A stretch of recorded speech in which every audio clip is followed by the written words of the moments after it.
Както разбрахме от Хилда, много хора искат бързо да променят себе си и темата на моята презентация е: има ли граници в тази борба? Днес аз искам да говоря за красотата и времето.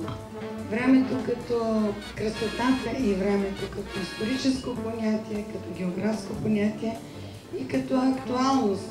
Какво правим ние в днешно време и как гледаме на тази ситуация. Клеопатра се е къпала в мляко. Знаем всички, че Клеопатра се е къпала в мляко. То е богато на млечната силина, която има изфолиращ ефект и подмладява кожата.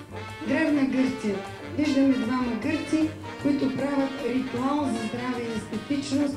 Те са закачили едни големи мехове с омазняващи вещества и също поддържат своето тяло, което го прави добре хидратирано и добре защитено.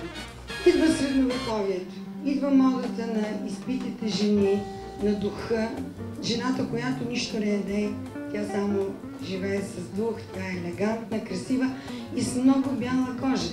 32 годишна жена след употреба на живачни кремове. Това е картина, на която се вижда даже демонстративно нейната приятелка показва какво може да се случи, ако се приобщим към тази идея, се използват живачни кремове. Днес ние знаем каква отрова е живака.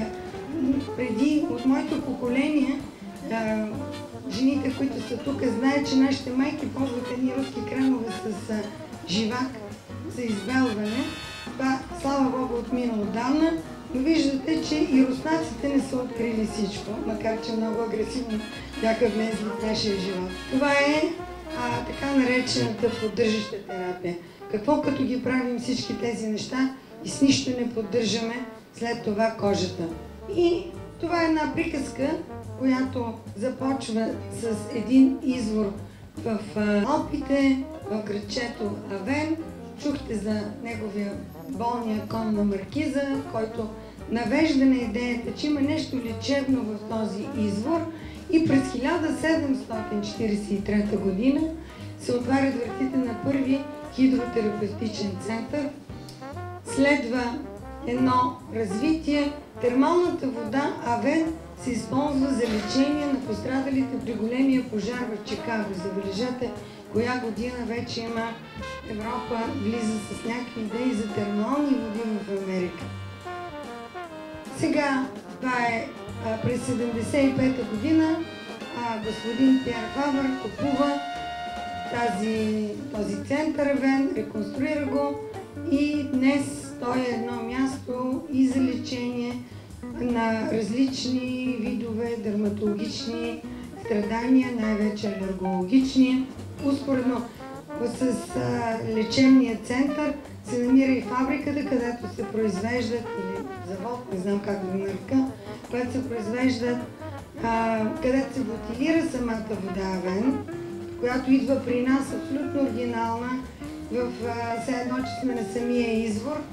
И разбира се, на основата на тази вода се създават много козметични продукти. Това са една част. Гинет Палтроу, Никол Кидман заявяват, че те ползват водата Авен, че това е фаворит в тяхната козметична дейност. Това е една серия, която е за младите жени. Защото много често аз чувам от моите пациентки, които казват: защо да ползвам нещо пред връчката, аз нямам връчка. Истината е, че ако ние не започнем да правим някаква превенция, която да бъде с добра хидратация, поддържане с антиоксиданти след 25, връчката ще дойде по-рано. Когато има връчка, връщането е обратно много трудно. Следващата, виждате колко много награди има. Серията Елуанш, тя е за над 40 и разбира се, има и за жените над 55. Това е серията Серанаш, една прекрасна серия за зрелените жени. Проблема с пигментацията е огромен. Една голяма серия за депигментация, също голяма като ефективност, иначе те са два крема, но много ефективни.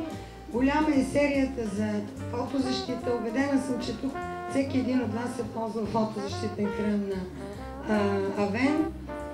Това е за една серия за зачервена кожа, хората, които имат проблеми с съдовете, розация и други заболявания, които правят лицето червено. Това е за нетолерантна кожа, за алергична кожа. Това все по-често се среща в резултат на изключителната агресивност на козметиката. Мъжете не са забравени, за тях също има серия за бръснене, пяна, гел, както и балсами за след бръснене, хидратация на кожата за по-лека, по-сериозна конструкция. Също е една прекрасна серия. Колд крема, това е крем за цялото семейство, който поддържа, който е много подходящ в зимни условия.